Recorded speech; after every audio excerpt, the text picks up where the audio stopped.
ਆਓ ਸੁਣਦੇ ਹਾਂ ਕੁਲਵੰਤ ਸਿੰਘ ਵਿਰਕ ਹੁਣਾਂ ਦੀ ਲਿਖੀ ਹੋਈ ਕਹਾਣੀ ਧਰਤੀ ਹੇਠਲਾ ਬੌਲਦ।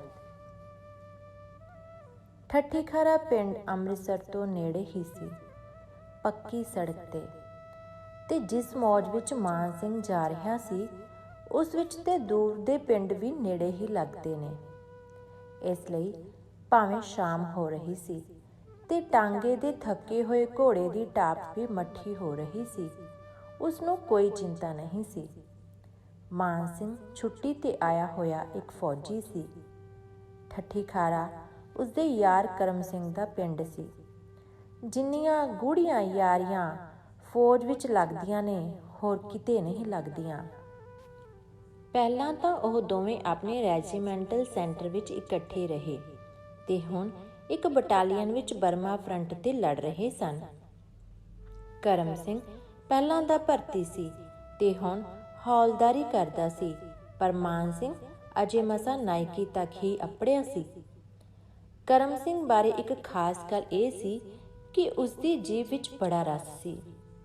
ਪਿੰਡ ਦੇ ਕਈ ਹੋਰ ਮੁੰਡੇ ਵੀ ਫੌਜ ਵਿੱਚ ਸਨ। ਜਦੋਂ ਉਹ ਛੁੱਟੀ ਆਉਂਦੇ ਤਾਂ ਪਿੰਡ ਦੇ ਬੰਦਿਆਂ ਨਾਲ ਉਹਨਾਂ ਦੀ ਗੱਲ ਵਾਹਿਗੁਰੂ ਜੀ ਕੀ ਫਤਿਹ ਤੋਂ ਅੱਗੇ ਨਾ ਟੁਰਦੀ। ਪਰ ਜਦੋਂ ਕਰਮ ਸਿੰਘ ਪਿੰਡ ਆਉਂਦਾ ਤਾਂ ਖੂਹ ਤੇ ਨਹਾਉਣ ਵਾਲਿਆਂ ਦੀਆਂ ਭੀੜਾਂ ਵੱਧ ਜਾਂਦੀਆਂ। ਸਿਆਲ ਦੀ ਅੱਧੀ ਅੱਧੀ ਰਾਤ ਲੋਕ ਠੰਡੀ ਹੋ ਰਹੀ ਦਾਣੇ ਭੁੰਨਣ ਵਾਲੀ ਭੱਠੀ ਦੇ ਸੇਕ ਆਸਰੇ ਬੈਠੇ ਕਰਮ ਸਿੰਘ ਦੀਆਂ ਗੱਲਾਂ ਸੁਣਦੇ ਰਹਿੰਦੇ। ਪਿੱਛੇ ਰੈਜੀਮੈਂਟ ਵਿੱਚ ਉਸਦੀ ਰਾਈਫਲ ਦਾ ਨਿਸ਼ਾਨਾ ਬੜਾ ਮਸ਼ਹੂਰ ਸੀ। ਨਿਸ਼ਾਨਾ ਮਾਰਨ ਦੇ ਮੁਕਾਬਲਿਆਂ ਵਿੱਚ ਉਸਦੀ ਗੋਲੀ ਨਿਸ਼ਾਨੇ ਇਸ ਤਰ੍ਹਾਂ ਠੀਕ ਵਿਚਕਾਰੋਂ ਲੰਘਦੀ ਜਿਵੇਂ ਆਪ ਹੱਥ ਨਾਲ ਫੜ ਕੇ ਲੰਘਾਈ ਹੋਵੇ। ਹੁਣ ਲੜਾਈ ਵਿੱਚ ਉਸਦੇ ਪੱਕੇ ਨਿਸ਼ਾਨੇ ਨੇ ਕਈ ਦੂਰ ਲੁਕੇ ਹੋਏ ਤੇ ਦਰਖਤਾਂ ਦੇ ਟਾਹਾਂ ਜਿਹੇ ਦਿਸਦੇ ਜਾਪਾਨੀ ਡੇਗੇ ਸਨ। ਇਸ ਤਰ੍ਹਾਂ ਉਹ ਜਾਪਾਨੀ ਨਿਸ਼ਾਨਚੀਆਂ ਦੀਆਂ ਗੋਲੀਆਂ ਨਾਲ ਮੇਰੇ ਆਪਣੇ ਆਦਮੀਆਂ ਦੇ ਬਦਲੇ ਚੁਕਾਉਂਦਾ ਤੇ ਆਪਣੀ ਪਲਟਨ ਦਾ ਦਿਲ ਠੰਡਾ ਕਰਦਾ। ਜਿੱਥੇ ਮਸ਼ੀਨ ਗੰਨਾਂ ਦੀਆਂ ਗੋਲੀਆਂ ਦੀਆਂ ਵਾਛੜਾਂ ਨਿਸਫਲ ਜਾਂਦੀਆਂ, ਉੱਥੇ ਕਰਮ ਸਿੰਘ ਦੀ ਇੱਕ ਗੋਲੀ ਕੰਮ ਸਵਾਰ ਦਿੰਦੀ ਸੀ। ਭਾਵੇਂ ਹੁਣ ਕਰਮ ਸਿੰਘ ਦੇ ਹੱਡ ਕੁਝ ਪੁਰਾਣੇ ਹੁੰਦੇ ਜਾਂਦੇ ਸਨ, ਪਰ ਜਦੋਂ ਜਿਮਨਾਸਟਿਕ ਦੇ ਡੰਡਿਆਂ ਤੇ ਖੇਡਾਂ ਕਰਦਾ ਤਾਂ ਵੇਖਣ ਵਾਲਿਆਂ ਨੂੰ ਇਸ ਤਰ੍ਹਾਂ ਲੱਗਦਾ ਜਿਵੇਂ ਉਸਨੂੰ ਕੋਈ ਭੂਤ ਚੰਬੜ ਗਿਆ ਹੋਵੇ। ਇੱਥੇ ਲੜਾਈ ਵਿੱਚ ਤੇ ਖੈਰ ਇਹ ਸਭ ਕੁਝ ਬੰਦ ਸੀ। ਹੋਰ ਵੀ ਬਹੁਤ ਕੁਝ ਬੰਦ ਸੀ। ਕਦੀ ਕੱਸੀਆਂ ਹੋਈਆਂ ਵਰਦੀਆਂ ਪਾ ਕੇ ਬੈਂਡ ਨਾਲ ਪਰੇਡ ਨਹੀਂ ਕੀਤੀ ਸੀ। ਕੋਈ ਬਾਜ਼ਾਰ ਨੇੜੇ ਨਹੀਂ ਸੀ ਜਿੱਥੇ ਮੁਫਤੀ ਪਾ ਕੇ ਕੋਈ ਜਾ ਸਕੇ। ਕਦੇ ਕੋਈ ਪਿੰਡ ਦਾ ਇਲਾਕੇ ਦਾ ਬੰਦਾ ਨਹੀਂ ਮਿਲਿਆ ਸੀ। ਇਸ ਕਰਕੇ ਜਦੋਂ ਮਾਨ ਸਿੰਘ ਦੀ ਛੁੱਟੀ ਦੀ ਵਾਰੀ ਆਈ ਤਾਂ ਕਰਮ ਸਿੰਘ ਬੜਾ ਔਖਾ ਹੋਇਆ। ਜੇ ਉਹਨੂੰ ਵੀ ਛੁੱਟੀ ਮਿਲ ਜਾਂਦੀ ਤਾਂ ਦੋਵੇਂ ਇਕੱਠੇ ਹੀ ਛੁੱਟੀਆਂ ਗੁਜ਼ਾਰਦੇ ਤੇ ਫਿਰ ਇਕੱਠੇ ਹੀ ਮੁੜ ਆਉਂਦੇ। ਅੰਮ੍ਰਿਤਸਰੋਂ ਚੂਹੜਕਾਨਾ ਕਿੰਨਾ ਦੂਰ ਸੀ? 50 ਕੋਹਾਂ ਦੀ ਵਿੱਥ ਨਹੀਂ ਸੀ। ਭਾਵੇਂ ਪਹਿਲੇ ਨੂੰ ਮਾਝਾ ਤੇ ਦੂਸਰੇ ਨੂੰ ਬਾਰ ਆਖਦੇ ਸਨ, ਭਾਵੇਂ ਪਹਿਲਾ ਮੁੱਢ ਕਦੀਮਾ ਤੋਂ ਵਸਿਆ ਹੋਇਆ ਸੀ ਤੇ ਦੂਸਰੇ ਨੂੰ ਚੰਗੀ ਤਰ੍ਹਾਂ ਜੰਮ ਕੇ ਵਸਿਆ ਅਜੇ ਥੋੜਾ ਚਿਰ ਹੀ ਹੋਇਆ ਸੀ। ਪਰ ਛੁੱਟੀ ਇਹਨਾਂ ਦਿਨਾਂ ਵਿੱਚ ਬੜੀ ਔਖੀ ਮਿਲਦੀ ਸੀ। ਕਦੀ ਕਦੀ ਕਿਸੇ ਨੂੰ, ਜਿਸ ਤਰ੍ਹਾਂ ਲੜਾਈ ਵਿੱਚ ਬਹਾਦਰੀ ਦੇ ਤਸਮੇ ਕਦੀ ਕਦੀ ਹੀ ਕਿਸੇ ਨੂੰ ਮਿਲਦੇ। ਤੇ ਜਦੋਂ ਮਾਨ ਸਿੰਘ ਪਿਛਾਹਾਂ ਨੂੰ ਆਉਂਦੇ ਫੌਜੀ ਟਰੱਕ ਵਿੱਚ ਬੈਠਣ ਲੱਗਾ ਤਾਂ ਕਰਮ ਸਿੰਘ ਨੇ ਕਿਹਾ, ਸਾਡੇ ਘਰ ਵੀ ਹੁੰਦਾ ਆਵੀਂ ਤੂੰ। ਮੇਰੇ ਕੋਲੋਂ ਆਏ ਨੂੰ ਤੈਨੂੰ ਵੇਖਣਗੇ ਤਾਂ ਅੱਧਾ ਮੇਲ ਤਾਂ ਉਹਨਾਂ ਦਾ ਹੋ ਜਾਏਗਾ। ਫਿਰ ਉਹਨਾਂ ਕੋਲੋਂ ਆਏ ਨੂੰ ਤੈਨੂੰ ਮੈਂ ਵੇਖਾਂਗਾ ਤੇ ਤੇਰੇ ਕੋਲੋਂ ਉਹਨਾਂ ਦੀਆਂ ਗੱਲਾਂ ਬਾਤਾਂ ਸੁਣਾਂਗਾ ਤਾਂ ਅੱਧਾ ਮੇਲ ਮੇਰਾ ਵੀ ਹੋ ਜਾਏਗਾ। ਫਿਰ ਆਪਣੇ ਇਲਾਕੇ ਵਿੱਚ ਉਸਦੀ ਦਿਲਚਸਪੀ ਵਧਾਉਣ ਲਈ ਉਸ ਪੁੱਛਿਆ, ਤੂੰ ਅੱਗੇ ਕਦੀ ਉੱਧਰ ਗਿਆ ਏ ਕਿ ਨਹੀਂ? ਨਹੀਂ, ਅੰਮ੍ਰਿਤਸਰ ਵਿੱਚੋਂ ਹੀ ਲੰਘਿਆ ਹਾਂ, ਪਰਾਂ ਤੇ ਕਦੀ ਨਹੀਂ ਗਿਆ। ਉੱਧਰ ਬੜੇ ਗੁਰਦੁਆਰੇ ਨੇ, ਤਰਨਤਾਰਨ, ਖਡੂਰ ਸਾਹਿਬ, ਗੋਇੰਦਵਾਲ, ਸਾਰੀ ਥਾਈਂ ਮੱਥਾ ਟੇਕ ਕੇ ਆਵੀਂ। ਨਾਲੇ ਸਾਡੇ ਘਰੋਂ ਹੋ ਆਵੀਂ। ਮੈਂ ਚਿੱਠੀ ਪਾ ਦਿਓ ਉਹਨਾਂ ਨੂੰ। ਤੇ ਇਸੇ ਕਰਕੇ ਆਪਣੀਆਂ ਛੁੱਟੀਆਂ ਮੁੱਕਣ ਦੇ ਨੇੜੇ ਅੱਜ ਉਹ ਟਾਂਗੇ ਤੇ ਚੜਿਆ ਕਰਮ ਸਿੰਘ ਦੇ ਪਿੰਡ ਜਾ ਰਿਹਾ ਸੀ। ਬਾਪੂ ਜੀ, ਮੈਂ ਮਾਨ ਸਿੰਘ ਹਾਂ, ਚੂਹੜਕਾਨਿਓਂ। ਉਸਨੇ ਕਰਮ ਸਿੰਘ ਦੇ ਘਰ ਦੀ ਡਿਓੜੀ ਵਿੱਚ ਬੈਠੇ ਬਾਬੇ ਨੂੰ ਹੱਥ ਜੋੜ ਕੇ ਕਿਹਾ। ਆਓ ਜੀ, ਜਿਉ ਆਇਆਂ ਨੂੰ, ਆਓ ਬਹਿ ਜਾਓ। ਮਾਨ ਸਿੰਘ ਅੰਦਰ ਲੰਘ ਕੇ ਮੰਜੀ ਤੇ ਬਹਿ ਗਿਆ। ਉਸਦੇ ਆਉਣ ਕਰਕੇ ਬਾਬਾ ਕੁਝ ਔਖਾ ਔਖਾ ਲੱਗਦਾ ਸੀ। ਪਹਿਲਾਂ ਤਾਂ ਉਹ ਇੱਧਰ ਉੱਧਰ ਵੇਖ ਰਿਹਾ ਸੀ, ਪਰ ਹੁਣ ਉਸਨੇ ਚੁੱਪ-ਚਾਪ ਨੀਵੀਂ ਪਾ ਲਈ। ਮਾਨ ਸਿੰਘ ਕਾਹਲੇ ਸੁਭਾਅ ਦਾ ਨਹੀਂ ਸੀ, ਪਰ ਆਪਣੀ ਇਸ ਆਓ ਭਗਤ ਤੇ ਉਸਨੂੰ ਬੜੀ ਹੈਰਾਨੀ ਹੋਈ। ਹੋ ਸਕਦਾ ਸੀ ਇਹ ਕੋਈ ਓਪਰਾ ਆਦਮੀ ਹੋਵੇ। ਤੁਸੀਂ ਕਰਮ ਸਿੰਘ ਦੇ ਬਾਪ ਹੋ? ਉਸਨੇ ਚੰਗੇਰੀ ਮਿਲਣੇ ਦੀ ਮੰਗ ਕਰਦੇ ਹੋਏ ਕਿਹਾ। ਆਹੋ ਜੀ, ਇਹ ਉਹਦਾ ਹੀ ਘਰ ਏ। ਉਸ ਮੇਰੇ ਬਾਰੇ ਤੁਹਾਨੂੰ ਕੋਈ ਚਿੱਠੀ ਲਿਖੀ ਸੀ? ਹਾਂ, ਉਸ ਲਿਖਿਆ ਸੀ ਭਈ ਤੁਸੀਂ ਆਓਗੇ ਸਾਡੇ ਕੋਲ। ਤੇ ਬੁੱਢਾ ਉੱਠ ਕੇ ਵਿਹੜੇ ਵੱਲ ਨੂੰ ਟੁਰ ਪਿਆ। ਇੱਕ ਕੱਟੀ ਨੂੰ ਉਸ ਖੋਲ ਕੇ ਕਿੱਲੇ ਤੋਂ ਦੂਸਰੇ ਕਿੱਲੇ ਤੇ ਬੱਧਾ, ਫਿਰ ਉਸਦੇ ਪਿੰਡੇ ਤੇ ਹੱਥ ਫੇਰਿਆ ਤੇ ਫਿਰ ਉਸਨੂੰ ਆਪਣਾ ਹੱਥ ਚੱਟਣ ਲਈ ਦਿੱਤਾ।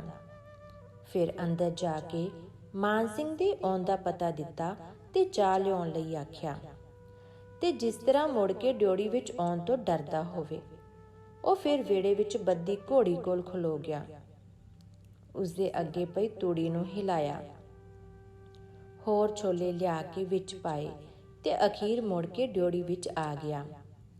ਬਾਬਾ ਹੁਣ ਕੁਝ ਵਧੇਰੇ ਆਪਣੇ ਆਪ ਵਿੱਚ ਸੀ। ਉਹ ਮਾਨ ਸਿੰਘ ਵੱਲ ਤੇ ਸੱਜੇ ਖੱਬੇ ਵੀ ਝਾਕ ਰਿਹਾ ਸੀ। ਜਸਵੰਤ ਸਿੰਘ ਕਿੱਥੇ ਵੇ? ਮਾਨ ਸਿੰਘ ਨੂੰ ਪਤਾ ਸੀ ਕਿ ਕਰਮ ਸਿੰਘ ਦੇ ਨਿੱਕੇ ਭਰਾ ਦਾ ਨਾਂ ਜਸਵੰਤ ਸਿੰਘ ਏ। ਹੁਣੇ ਆ ਜਾਂਦਾ ਏ ਚਰੀ ਦੀ ਗੱਡ ਲੈ ਕੇ। ਐਨੇ ਨੂੰ ਕਰਮ ਸਿੰਘ ਦੀ ਬੇਬੇ ਚਾਹ ਲੈ ਕੇ ਆ ਗਈ। ਬੇਬੇ ਜੀ ਸਤਿ ਸ੍ਰੀ ਅਕਾਲ। ਮਾਨ ਸਿੰਘ ਨੇ ਹੱਸਦੀਆਂ ਅੱਖਾਂ ਨਾਲ ਬੁੱਢੀ ਵੱਲ ਵੇਖਿਆ। ਬੁੱਢੀ ਦੇ ਹੋਂਠ ਕੁਝ ਕਹਿਣ ਲਈ ਫਰਕੇ, ਪਰ ਕੋਈ ਅੱਖਰ ਨਾ ਬਣ ਸਕਿਆ।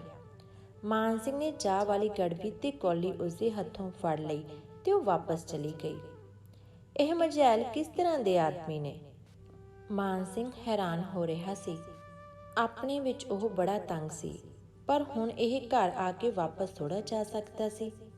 ਚਲੋ ਇੱਕ ਰਾਤ ਰਹਿ ਕੇ ਮੁੜ ਚੱਲਾਂਗੇ, ਉਸ ਫੈਸਲਾ ਕੀਤਾ।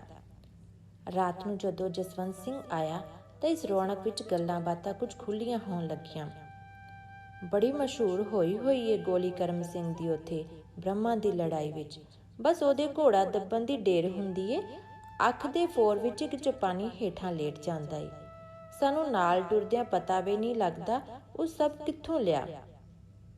ਮਾਨ ਸਿੰਘ ਇੱਥੇ ਰੁਕ ਗਿਆ, ਇਸ ਉਮੀਦ ਤੋਂ ਕਿ ਉਹ ਸਾਰੇ ਬ੍ਰਹਮਾ ਦੀ ਲੜਾਈ ਦੀਆਂ ਬਹੁਤ ਸਾਰੀਆਂ ਗੱਲਾਂ ਪੁੱਛਣਗੇ। ਉਸਦਾ ਅੰਦਰ ਗੱਲਾਂ ਨਾਲ ਭਰਿਆ ਪਿਆ ਸੀ, ਪਰ ਇੱਥੇ ਤਾਂ ਕੋਈ ਸੁਣਦਾ ਹੀ ਨਹੀਂ ਸੀ। ਕੁਝ ਚਿਰ ਇਸ ਤਰ੍ਹਾਂ ਹੀ ਸੁਣ ਰਹੀ ਤੇ ਫਿਰ ਬੁੱਢੀ ਨੇ ਜਸਵੰਤ ਨੂੰ ਕਿਹਾ, ਆਪਣੀ ਵਾਰੀ ਕਦੋਂ ਏ ਪਾਣੀ ਦੀ? ਪਰਸੋਂ 3 ਵਜੇ ਸਵੇਰੇ ਲੱਗਣੀ ਏ। 3 ਵਜੇ ਸਵੇਰੇ ਦਾ ਨਾਂ ਸੁਣ ਕੇ ਮਾਨ ਸਿੰਘ ਨੇ ਫਿਰ ਗੱਲ ਛੇੜੀ। ਉਹ ਆਪਣੇ ਯਾਰ ਦੀਆਂ ਰੱਜ ਕੇ ਗੱਲਾਂ ਕਰਨੀਆਂ ਚਾਹੁੰਦਾ ਸੀ। ਹੋਰ ਗੱਲ ਤੇ ਗੱਲ, ਕਰਮ ਸਿੰਘ ਪਹਿਰ ਰਾਤ ਉੱਠਣ ਤੋਂ ਤਾਂ ਬਚ ਗਿਆ। ਫੌਜ ਵਿੱਚ ਸਵੇਰੇ ਉੱਠਣ ਦਾ ਬੜਾ ਆਲਸ ਏ ਉਹਨੂੰ, ਸਾਰਿਆਂ ਤੋਂ ਪਿੱਛੋਂ ਉੱਠਦਾ ਏ ਉੱਥੇ। ਇਸ ਨਾਲ ਵੀ ਕਿਸੇ ਦਾ ਉਤਸ਼ਾਹ ਨਾ ਜਾਗਿਆ। ਫਿਰ ਰੋਟੀ ਆਈ। ਉਹਨਾਂ ਕਾਫੀ ਉਚੇਚ ਕੀਤਾ ਹੋਇਆ ਸੀ। ਨਾਲ ਨਾਲ ਜਸਵੰਤ ਉਹਨੂੰ ਰੋਟੀ ਖਾਂਦੇ ਨੂੰ ਪੱਖਾ ਚੱਲ ਰਿਹਾ ਸੀ। ਉਸਦਾ ਇਹ ਖਿਆਲ ਕਿ ਉਹ ਉਸ ਵੱਲ ਧਿਆਨ ਨਹੀਂ ਦੇ ਰਹੇ ਸਨ ਦਿਲੋਂ ਨਿਕਲ ਗਿਆ। ਰੋਟੀ ਖਾਂਦਿਆਂ ਖਾਂਦਿਆਂ ਕਰਮ ਸਿੰਘ ਦਾ ਨਿੱਕਾ ਜਿਹਾ ਮੁੰਡਾ ਟੁਰਦਾ ਟੁਰਦਾ ਮਾਨ ਸਿੰਘ ਦੀ ਮੰਜੀ ਕੋਲ ਆ ਗਿਆ। ਜੇ ਉਹ ਹੋਰ ਕਿਸੇ ਨਾਲ ਕਰਮ ਸਿੰਘ ਦੀਆਂ ਗੱਲਾਂ ਨਹੀਂ ਕਰ ਸਕਦਾ ਸੀ ਤਾਂ ਉਹਦੇ ਮੁੰਡੇ ਨਾਲ ਤਾਂ ਕਰ ਸਕਦਾ ਸੀ ਨਾ। ਮਾਨ ਸਿੰਘ ਨੇ ਉਸਨੂੰ ਕੁੱਛੜ ਚੁੱਕ ਲਿਆ। ਓਏ ਆਪਣੇ ਬਾਪੂ ਕੋਲ ਚੱਲਣਾ ਈ? ਜਾਣਾ ਈ ਤਾਂ ਚੱਲ ਮੇਰੇ ਨਾਲ, ਬੜਾ ਮੀਂਹ ਪੈਂਦਾ ਏ ਉੱਥੇ, ਪਾਣੀ ਵਿੱਚ ਤੁਰਿਆ ਫਿਰੀ। ਮਾਨ ਸਿੰਘ ਦੀ ਇਹ ਗੱਲ ਬਾਪੂ ਨੂੰ ਸੂਲ ਵਾਂਗ ਚੁਭੀ। ਆ ਫੜ ਲੈ ਮੁੰਡੇ ਨੂੰ ਉਧਰ ਰੱਖ, ਰੋਟੀ ਤਾਂ ਖਾ ਲੈਣ ਦਿਆ ਕਰੋ ਆਰਾਮ ਨਾਲ। ਬਾਪੂ ਨੇ ਜ਼ਰਾ ਤੇਜ਼ ਹੋ ਕੇ ਕਿਹਾ ਤੇ ਬੇਬੇ ਆ ਕੇ ਮੁੰਡਾ ਚੁੱਕ ਕੇ ਲੈ ਗਈ। ਹੁਣ ਤੇ ਘਰ ਦੀ ਹਵਾ ਵਿੱਚ ਮਾਨ ਸਿੰਘ ਨੂੰ ਸਾਹ ਲੈਣਾ ਔਖਾ ਹੋ ਰਿਹਾ ਸੀ। ਇੱਧਰ ਦਾ ਪੈਂਡਾ ਮੁਕਾ ਕੇ ਉਸਦਾ ਛੇਤੀ ਛੇਤੀ ਮੁੜਨ ਨੂੰ ਜੀ ਕਰਦਾ ਸੀ। ਉਸ ਆਪਣੇ ਅਗਲੇ ਦਿਨ ਦੇ ਚੱਕਰ ਬਾਰੇ ਪੁੱਛਗਿੱਛ ਆਰੰਭੀ। ਇੱਥੋਂ ਤਰਨ ਤਾਰਨ ਕਿੰਨਾ ਏ? 4 ਕੋਹ ਪੈਂਡਾ ਏ। ਟਾਂਗਾ ਮਿਲ ਜਾਂਦਾ ਹੋਵੇਗਾ ਸਵੇਰੇ ਸਵੇਰੇ ਹੀ। ਟਾਂਗਿਆਂ ਟੂੰਗਿਆਂ ਦਾ ਕੋਈ ਫਿਕਰ ਨਾ ਕਰ ਤੂੰ, ਜਸਵੰਤ ਨੂੰ ਤੇਰੇ ਨਾਲ ਘੱਲਾਂਗੇ। ਦੋਵੇਂ ਭਰਾ ਇਕੱਠੇ ਹੀ ਮੱਥਾ ਟੇਕ ਆਇਓ ਸਾਰੇ। ਇਸ ਗੱਲ ਤੇ ਮਾਨ ਸਿੰਘ ਰਾਜੀ ਸੀ।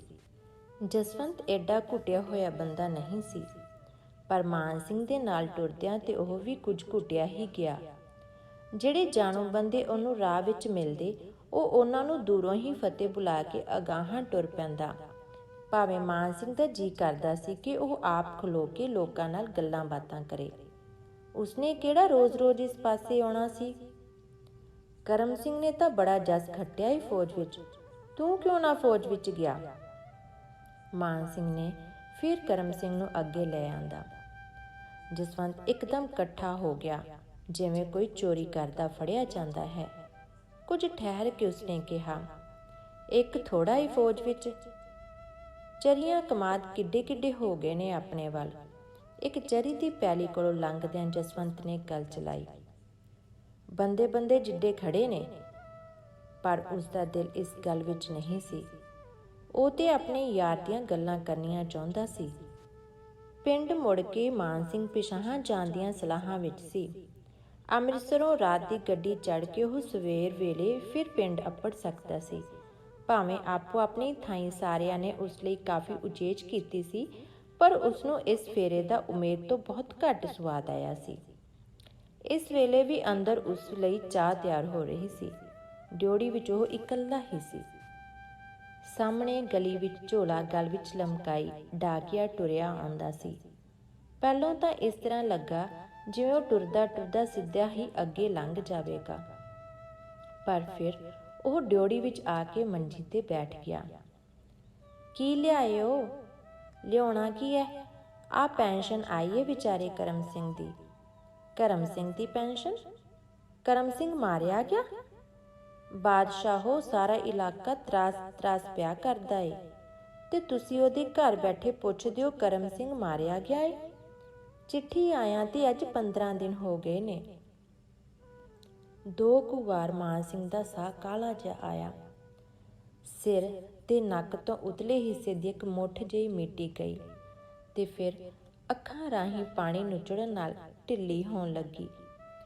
ਕਰਮ ਸਿੰਘ ਦਾ ਘਰ ਅੰਦਰ ਗਿਆ ਹੋਇਆ ਉਹਦਾ ਪਿਤਾ, ਉਹਦਾ ਨਿੱਕਾ ਜਿਹਾ ਮੁੰਡਾ ਉਸਨੂੰ ਰੋਣ ਵਿੱਚ ਮਦਦ ਦੇ ਰਹੇ ਸਨ। ਬਾਪੂ ਨੇ ਬਾਹਰੋਂ ਹੀ ਡਾਕੀਆ ਬੈਠਾ ਵੇਖ ਕੇ ਸਮਝ ਲਿਆ ਕਿ ਗੱਲ ਨਿਕਲ ਗਈ ਹੈ। ਹੁਣ ਭਾਰ ਚੁੱਕੀ ਫਿਰਨ ਦੀ ਕੋਈ ਲੋੜ ਨਹੀਂ ਸੀ। 8 ਪਹਿਰਾਂ ਦਾ ਦਬਾਅ ਢਿੱਲਾ ਹੋਇਆ ਤੇ ਅਥਰੂ ਵਗ ਤੁਰੇ। ਦੋਵੇਂ ਢੇਰ ਚਿਰ ਕੋਲ ਬੈਠੇ ਆਪਣੇ ਆਪ ਨੂੰ ਹੌਲਾ ਕਰਦੇ ਰਹੇ। ਫਿਰ ਮਾਨ ਸਿੰਘ ਬੋਲਿਆ, ਤੁਸਾਂ ਮੈਨੂੰ ਆਉਂਦੇ ਹੀ ਕਿਉਂ ਨਾ ਦੱਸਿਆ? ਐਵੇਂ ਅਸਾਂ ਆਖਿਆ ਮੁੰਡਾ ਛੁੱਟੀ ਆਇਆ ਏ, ਇਹਦੀ ਛੁੱਟੀ ਖਰਾਬ ਨਾ ਹੋਵੇ। ਆਪੇ ਛੁੱਟੀ ਕੱਟ ਕੇ ਪਲਟਨ ਵਿੱਚ ਜਾਏਗਾ, ਸੁਣ ਲਏਗਾ। ਫੌਜੀ ਨੂੰ ਛੁੱਟੀ ਪਿਆਰੀ ਹੁੰਦੀ ਏ, ਜਿੰਨੀ ਕਰਮ ਸਿੰਘ ਨੂੰ ਪਿਆਰੀ ਸੀ ਓਨੀ ਹੀ ਤੈਨੂੰ ਹੋਊ ਨਾ, ਸਗੋਂ ਬਹੁਤੀ ਹੋਊ। ਬਾਹਰ ਦੇ ਪਿੰਡਾਂ ਦੇ ਲੋਕ ਤਾਂ ਸੌਣ ਦੇ ਜੰਮਪਲ ਨੇ, ਉਹਨਾਂ ਨੂੰ ਤੇ ਥੋੜਾ ਔਖ ਵੀ ਬਹੁਤ ਦਿਸਦਾ ਹੋਊ। ਪਰ ਅਸੀਂ ਗੱਲ ਲੁਕਾਉਣ ਵਿੱਚ ਰਤਾ ਕਾਮਯਾਬ ਨਹੀਂ ਹੋਏ, ਐਵੇਂ ਬੇਸਵਾਦੀ ਹੀ ਕੀਤੀ। ਮੁੜਦੇ ਹੋਏ ਮਾਨ ਸਿੰਘ ਨੇ ਮਾਝੇ ਦੇ ਪਿੰਡ ਵੇਖੇ ਜਿਨ੍ਹਾਂ ਦਾ ਬਾਬਾ ਜੰਮਪਲ ਸੀ। ਇਹਨਾਂ ਦੁਆਲੇ ਬਚਾਅ ਲਈ ਕਿਲੇ ਕੋਟ ਉਸਰੇ ਹੋਏ ਸਨ।